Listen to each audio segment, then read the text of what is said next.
Oh, I definitely was talking to Noel Gallagher. Yeah, he's hilarious. He's hilarious. He had something funny to say, yeah. Oh, yeah. He called Kasabian lad rock, and I didn't know what that meant.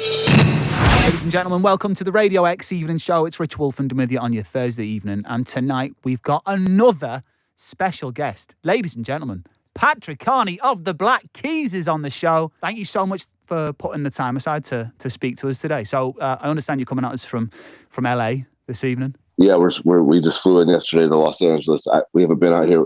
Last time we were here was like 2 weeks before the lockdown hit.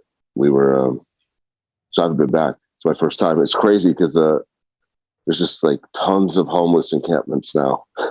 It's crazy. Oh man, it's rough. That's heavy. It's kind of like it's like Mad Max-esque. It's parts of the city. Oh man, that's heavy. But you know, other than that, is it nice to be back in LA?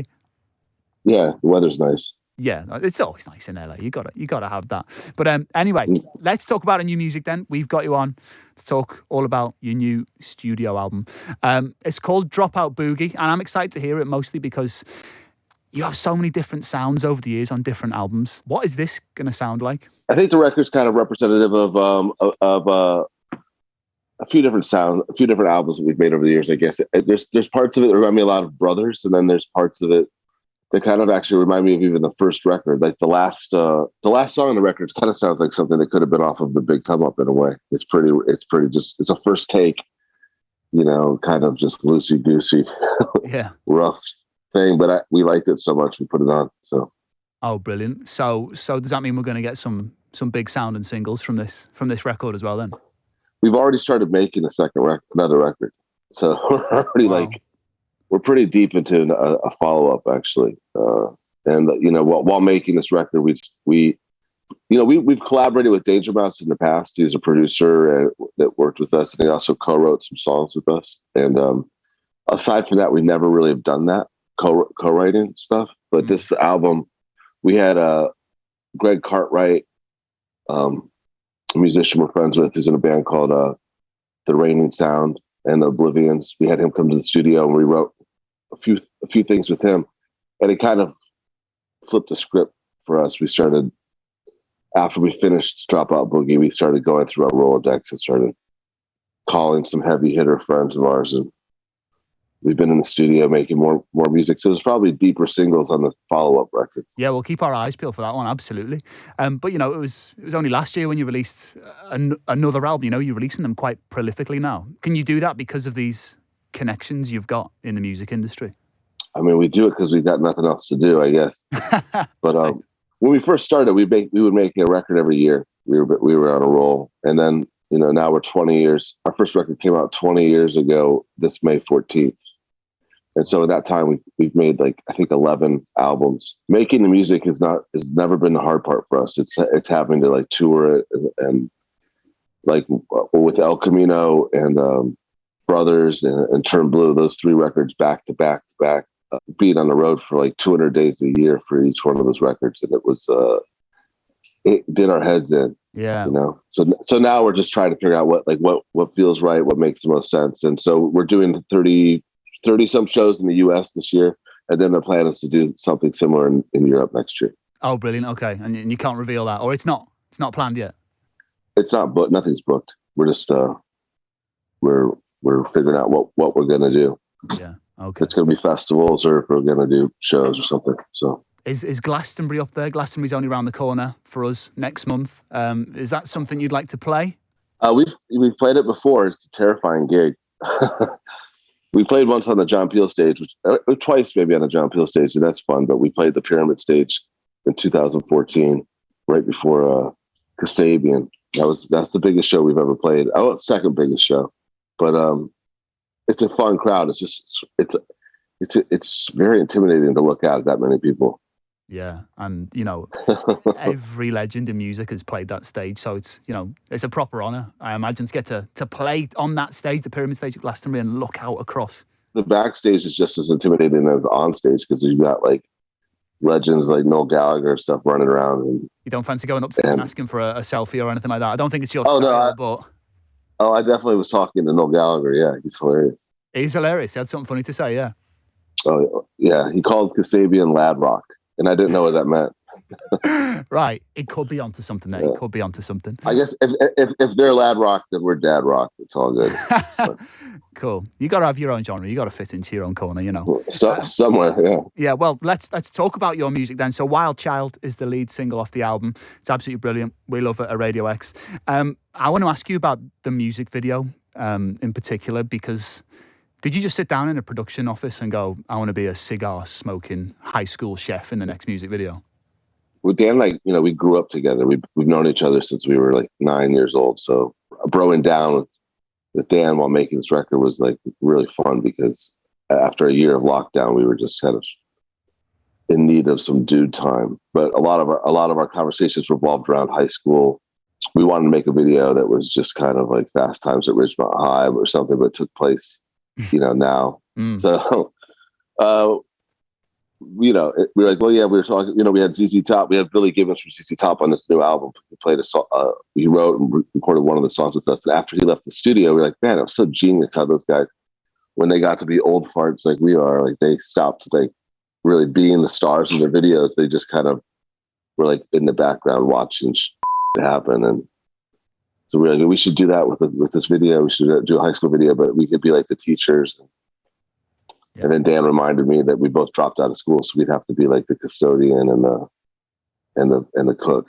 We called our friend and we had him come take a picture of us, and then we sent that to a director, and we're like, "Hey, here's our idea. Here's the characters we're going to play. Let's make this video." We shot it a couple weeks later. You worked with Billy Gibbons from ZZ Top on the album. I mean, seeing him, like, he's an absolute bona fide rock legend. What is it like working with him? Yeah, he's a true legend and a true eccentric as well. We met him the first time, maybe, I don't know, 15 or 16 years ago. He came to see us play in Columbus, Ohio, and there's this famous kind of chili place in Southern Ohio. We were driving through there, and his manager called and said, "Billy needs you to stop and pick up 8 cans of chili." Right. The first time I ever met him, I handed him this big sack of chili. Right. And anyway, we were making this new record, and Dan found out, I think through Rick Rubin, that had mentioned to Dan that Gibbons was in town.